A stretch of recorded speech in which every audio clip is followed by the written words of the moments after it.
She sat at the train station every Sunday until one day he spoke to her. Elian had lived in the village of Rosevale for nearly his entire life. It was the kind of place that didn't appear on most maps, a small, sleepy settlement tucked between green hills and winding rivers, where the birds woke you before the sun and the smell of bread from the town bakery drifted through the air like clockwork. He worked at Marigold Station, the village's only train stop. It wasn't much, just one platform, an old wooden booth with peeling blue paint, and a clock that was always 5 minutes late, but somehow still dependable. A faded sign above the door read, "Marigold," in weather-worn gold lettering. 3 trains passed through daily, morning, mid-afternoon, and early evening. Not many people use the station anymore. Students heading to the city, elderly folks visiting family, the occasional wandering tourist charmed by its rustic charm. Elian liked it that way. He liked the quiet hum of the tracks, the rustle of leaves in the trees beyond the fence, the distant horn of an approaching train. He liked that nothing rushed in Rosevale. His days had rhythm, and he found comfort in repetition. Each morning, he unlocked the gate at 6:30 a.m., brewed a pot of black tea in the back room, and watered the line of tulips that grew defiantly along the edge of the platform. They were always a little crooked, a little wind-blown, but they bloomed anyway, just like the town itself. Elian wasn't what people called outgoing, but those who knew him called him kind. He had the look of someone who listened more than he spoke. Soft eyes, an even softer voice, and a gentle presence that made others feel calm without understanding why. He'd grown up in Rosevale, gone to the little primary school by the lake, and when his parents moved away to the coast, he stayed behind. The station job had been his uncle's once, then his father's. Now it was his. He didn't mind the solitude. In fact, he preferred it. It gave him time to read, to watch the clouds change shape, to breathe without expectation. His apartment sat just above the station, an old caretaker's flat with sloped ceilings, wooden floorboards, and a window that overlooked the tracks. Some nights, he'd sit on the windowsill with a book in hand, listening to the quiet buzz of cicadas and watching stars blink into life one by one. Elian had never thought much about change, not because he feared it, but because it rarely knocked at his door. People came and went, of course, passengers, strangers, but his world stayed still, predictable, peaceful. And then, on a Sunday afternoon in early spring, something different happened. It was 4:27 p.m. The sky had that late-day glow that made everything golden. The wind was soft, and the tulips swayed like they were whispering secrets. Elian was sweeping the platform when he looked up and saw her. She stepped onto the platform with quiet steps, her boots clicking gently on the wood. She wore a beige coat that brushed past her knees and a green scarf tucked neatly around her neck. Her dark hair was pulled into a loose twist, and she held a book in her hands, not reading it, just holding it, like it meant something. She didn't look around, didn't fumble for a ticket. She simply walked toward the far bench, the one under the clock, and sat. Elian watched her from the corner of his eye. She looked still, not in a frozen way, but in a calm, planted way, like she had chosen that very spot and no other.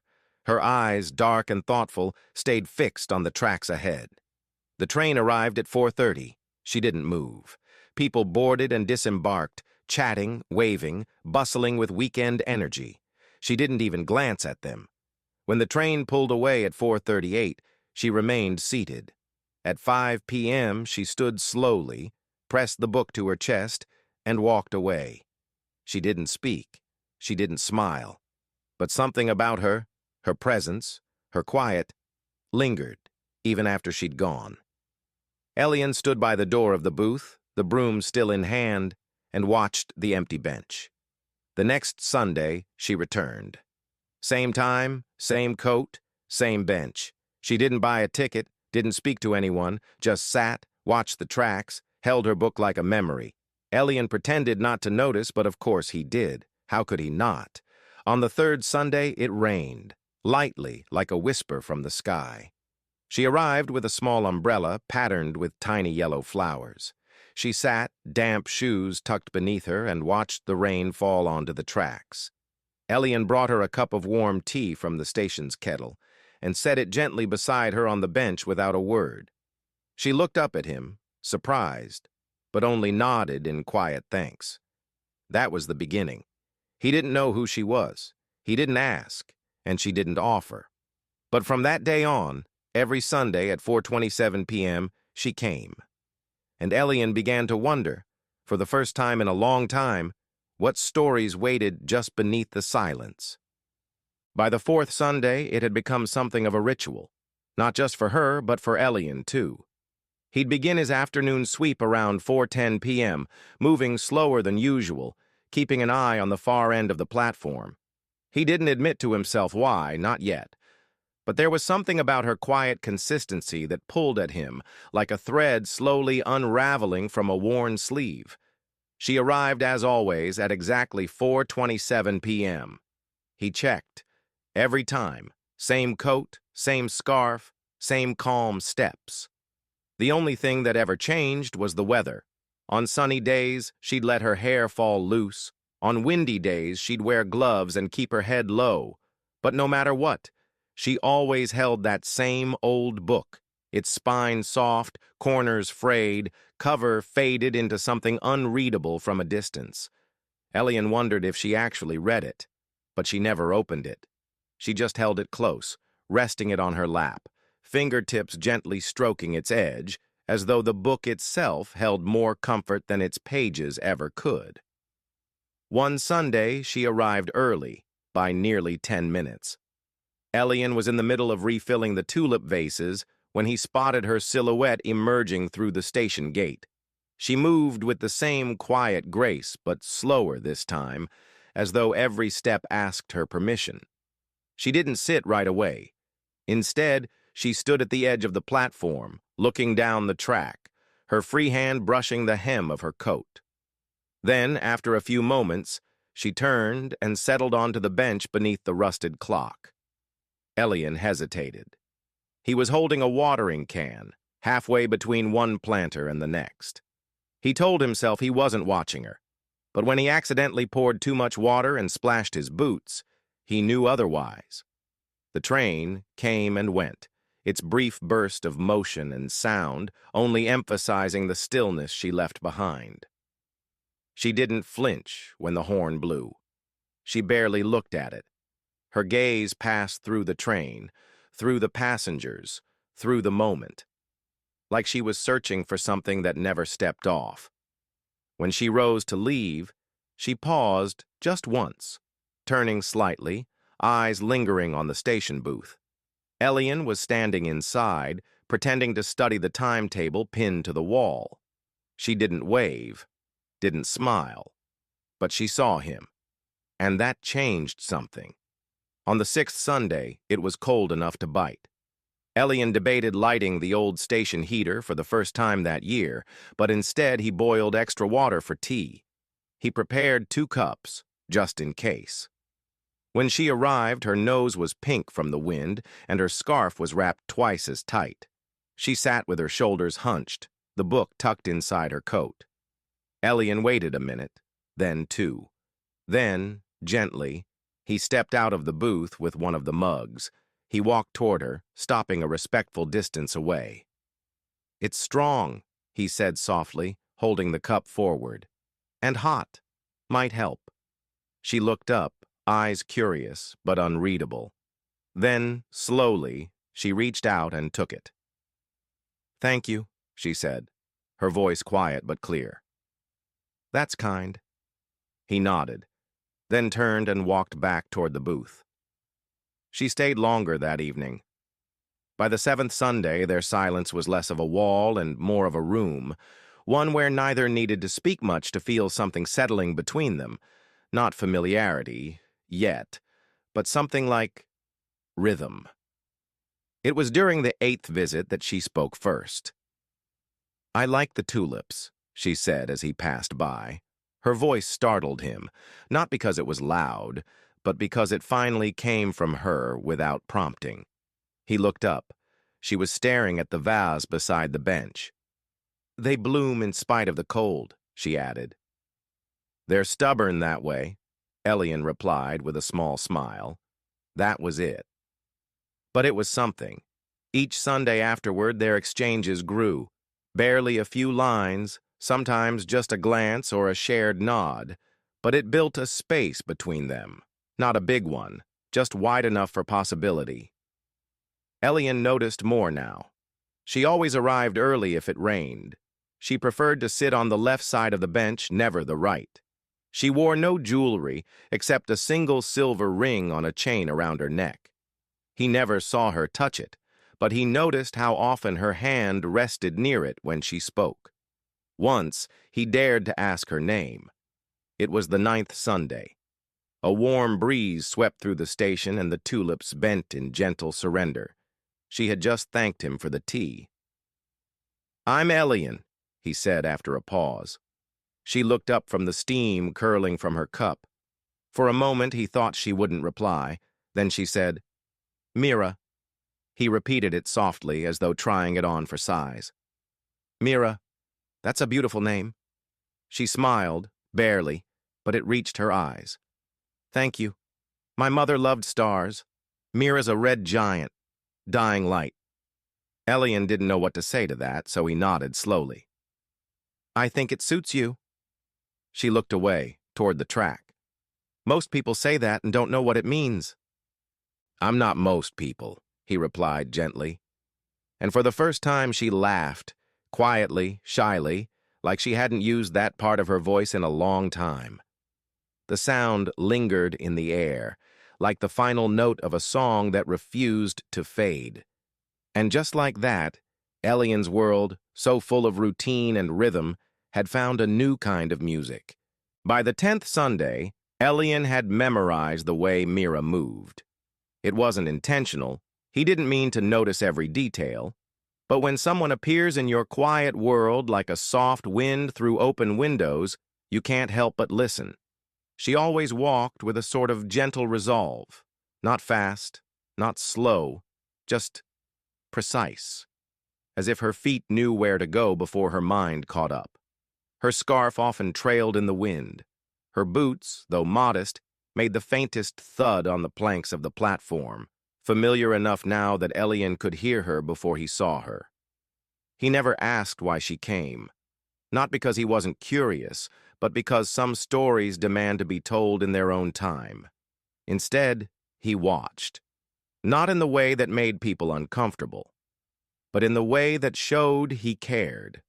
From the corner of his eye, through the station's dusty window, or as he trimmed the flowers near the bench where she always sat.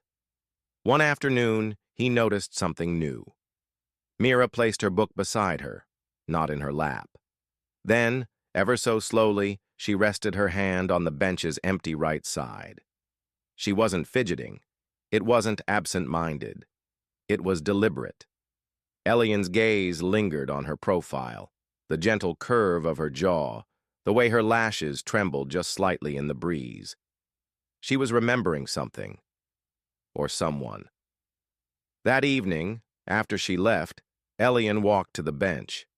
The spot where she'd laid her hand was warm from the sun, and for a moment, he imagined what it must feel like to sit beside someone who wasn't there anymore. The next Sunday, Mira brought a paper bag with 2 cookies inside. "Made too many," she said, handing him one as if it were the most casual thing in the world. Elian took it with both hands as though accepting something sacred. It was a simple sugar cookie. Sweet, soft, with a hint of lemon. He liked it, but what he liked more was the way she looked a little proud when he said so. "You ever cook?" she asked. "I try, mostly soup. Anything more complicated usually becomes soup." That made her laugh again. Each week, a new layer peeled away, not all at once, but in pieces, like a puzzle finding its edges. Mira began to ask him things. Do you always live alone? Yes. Do you like it? I used to think I did. Now, I'm not so sure. She didn't press, and neither did he. Once she showed up with a small cut on her hand. Nothing serious, just a red line across her knuckle. What happened? Elian asked. Chopping onions. Got distracted. Thinking of stars, he teased. She tilted her head. Thinking of the past. That was the first time she mentioned it outright. After that, she started saying small things, half-thoughts, fragments. Like how she once painted her apartment walls teal just because he said it reminded him of the sea. How she used to visit bookshops on Sundays and leave with more than she could read. Sometimes she smiled when she said these things. Sometimes not. Elian never interrupted. Instead, he gave her space, a bench, a cup of tea, a quiet presence. He realized he was falling for the way she softened in silence, how she didn't rush her words, how her sadness never begged for pity. One Sunday, a teenager on the afternoon train dropped a guitar pick by the bench. Mira picked it up and studied it in her palm like a relic. My fiancé played guitar, she said, not looking up. Elian stilled. He used to sit here right next to me every Sunday after his shift. He'd come in from the 4:30 train, kiss my forehead, and tell me I looked like summer, even in winter. She laughed, but it cracked a little. I told myself I'd stop coming after a year, that it would help. She looked up at Elian, eyes rimmed with unshed tears. It's been 13 months. He didn't say sorry. He didn't say anything at all. Instead, he sat beside her, close enough that their shoulders almost touched. The train came. The train left. They stayed. After a long pause, Mira whispered, I come because I'm scared to forget how it felt, to wait for someone I loved. Elian's voice was barely audible. Maybe you're not here to wait. Maybe you're here to remember. She turned her head just slightly and looked at him with something that wasn't quite surprise, more like recognition, the kind that happens when someone puts a name to a feeling you didn't know had one. That night, as he cleaned the platform, Elian found her empty teacup still resting on the bench. She had never left it behind before. He picked it up, held it for a moment, then smiled. She was starting to let go, one small thing at a time. And maybe, just maybe, that meant something new had room to begin. The 11th Sunday began with wind.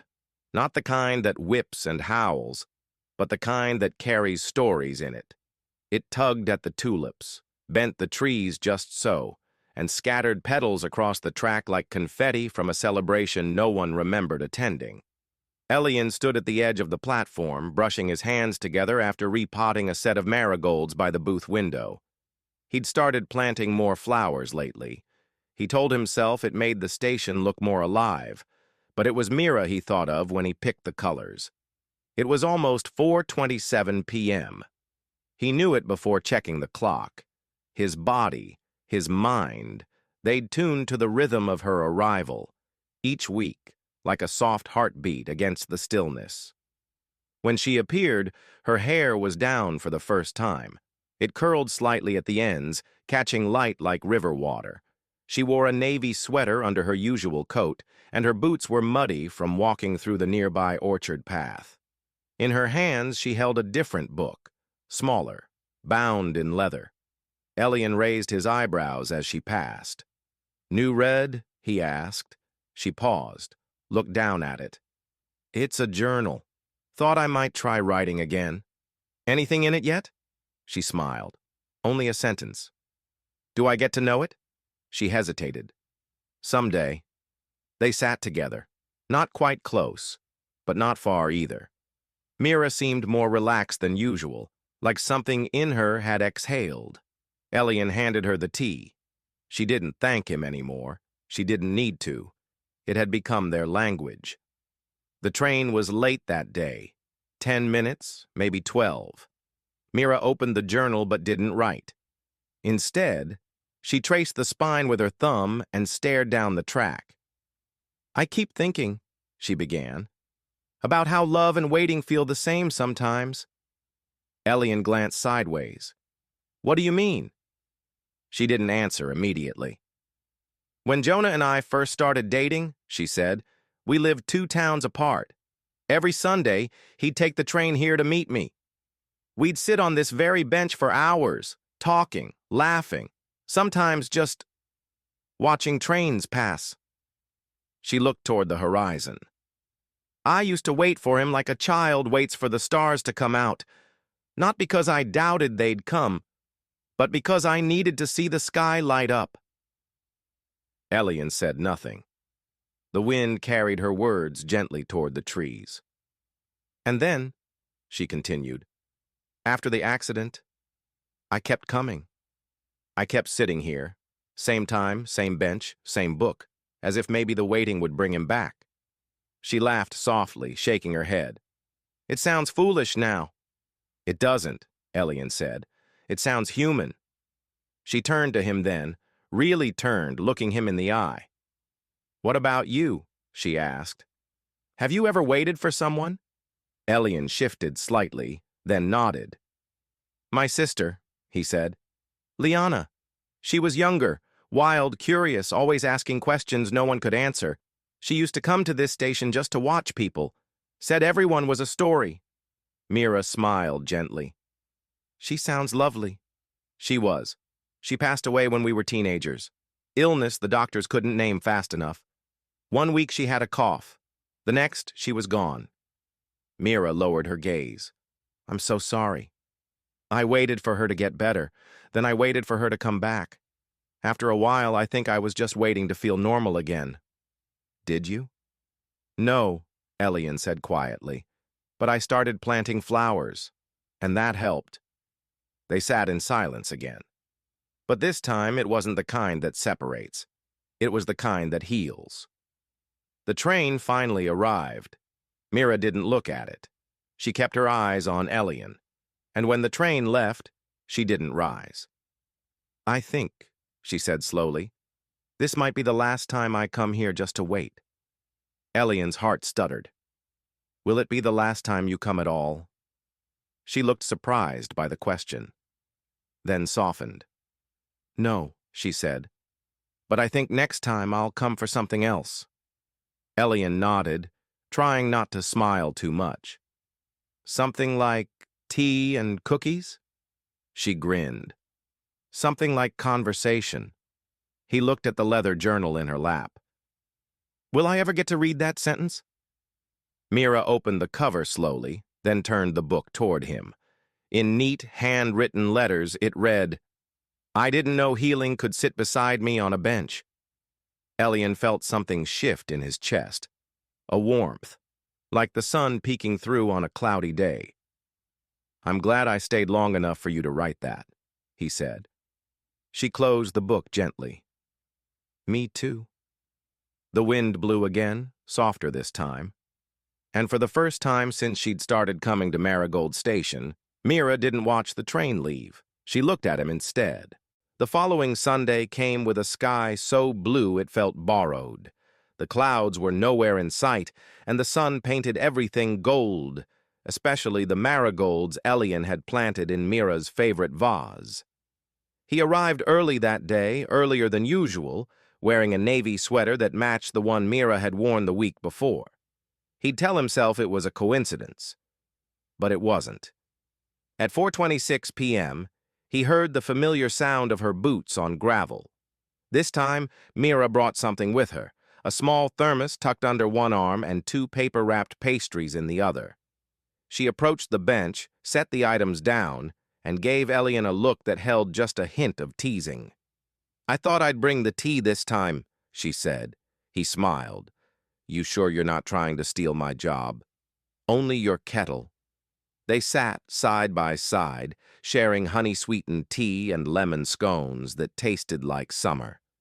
Mira had braided her hair that day, and Elian noticed a tiny sunflower pin tucked just behind her ear. It suited her. Did you always want to work here? She asked after a few minutes of quiet. Not always, Elian said. When I was a boy, I wanted to be a magician. Thought I'd travel the world pulling flowers out of hats. What stopped you? My parents, he chuckled. Said there's no career in card tricks. And maybe they were right. Mira sipped her tea. I wanted to be a writer once.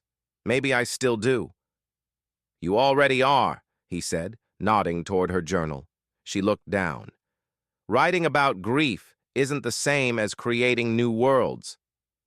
Maybe not, Elian said, but maybe helping people feel seen in this one is just as magical. Her eyes flicked to him, soft and searching. How are you always this gentle? He blinked. I've seen what harshness does.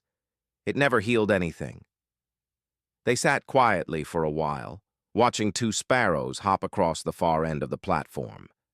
Then Mira said something that took the air from his lungs. His name was Jonah. Elian didn't speak. He waited. We met at university. He was studying civil engineering, but he played guitar like it was his first language. I used to joke that he had more songs than socks. A quiet smile touched her lips. He'd surprise me with songs he wrote. Once he played one right here, on that bench. Said it was for Sunday girls with telescope hearts. Elian's heart ached at the image. He had a laugh that filled the room, loud, wild, kind, like he'd swallowed sunlight. Mira's eyes shimmered, but she didn't cry. We were going to move in together. We had a little list of things we'd do. Paint the kitchen walls coral, adopt a dog named Comet, plant lavender outside the windows. He died 3 weeks before our move-in date. Elian reached into his coat pocket and pulled out a small folded napkin. On it, he'd doodled a tulip earlier that morning during his break. He handed it to her. She looked at it, confused. It's not much, he said, but it's yours, if you need a place to keep little things again. Mira stared at the napkin, then at him. I don't know what this is, she whispered. Us, this. It doesn't have to be anything yet, Elian said. It can just be two people healing near each other. She nodded slowly.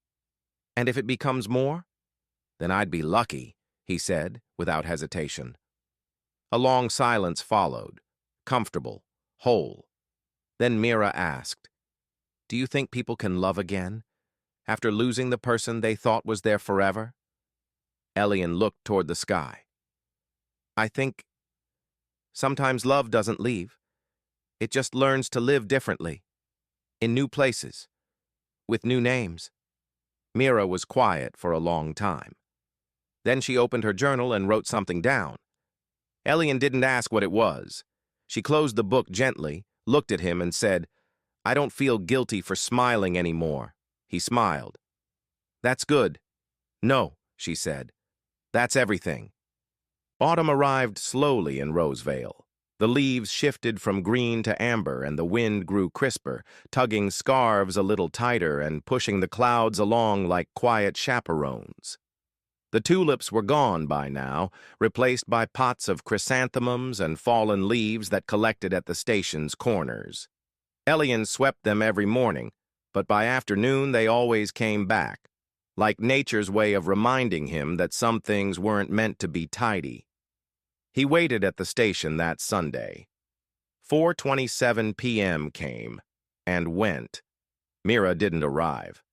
Elian stood by the booth window, unmoving, a half-filled kettle cooling on the counter behind him. The 5:05 train arrived, and still she didn't come. He told himself it was fine. Maybe she was sick, maybe busy. But when she wasn't there the next Sunday either, a dull weight settled in his chest. A familiar ache, the kind he hadn't felt since Liana. He didn't know where she lived, had never asked. Part of their magic had been its simplicity. 2 people, 1 bench, a shared hour. That was all. Until now, it didn't feel like it had needed more. Then, on the 3rd Sunday, she came back. Elian was outside when she arrived, sweeping leaves, trying not to watch the gate. But when he saw her silhouette, His shoulders sagged with quiet relief. She looked different. The same coat, same scarf. But her posture had changed, like something heavy had shifted inside her. "I'm sorry," she said before he could speak. "You don't need to apologize." "I do," she replied. "I wasn't sure if I was ready to keep showing up, if I didn't know what I was showing up for." Elian set the broom down and nodded. "I thought about looking for you," he admitted. "But I didn't know how." "I thought about never coming back," she said. "But I couldn't forget what this place started to mean to me." They sat down, the wooden bench groaning slightly beneath them. "I think," she continued, "part of me was scared that if I let myself be happy again, it meant I had stopped loving Jonah." Elian stayed quiet. "But I realized," she said, "I never stopped loving him. I just started making room." Elian looked at her, really looked, and for the first time she looked back without the veil of memory between them. "I missed you," he said softly. She smiled. "I missed this." They didn't talk much after that. They didn't need to. The breeze moved between them, gentle and familiar. A child waved from the train window as it passed. Somewhere, a dog barked. As the sun dipped toward the hills, Mira turned to him and asked, "Would you like to walk me home?" Elian blinked. It wasn't the words. It was the softness behind them, the offering of something more. "I'd love to," he said. They walked slowly, side by side, feet crunching on fallen leaves. Their hands brushed once, then again, until finally, Elian took hers in his. It fit like a memory made new. Her cottage wasn't far, modest, with potted herbs along the fence and a wind chime that tinkled softly as she opened the gate. They stopped at the threshold. "I'm still learning how to live with the past," she said. "So am I," Elian replied. "But maybe," she added, "we can write the next pages together." He smiled. "Maybe we already started." She leaned in and kissed his cheek. Then, without another word, she stepped inside. Elian turned, heart full, and walked back to the station with a feeling he hadn't carried in years. Hope, not in thunder or fire, but in the quiet, patient bloom of something real. That night, he stood by the window in his flat above the station, tea in hand, watching the stars appear one by one. And for the first time in a long time, he felt like someone might be watching them too.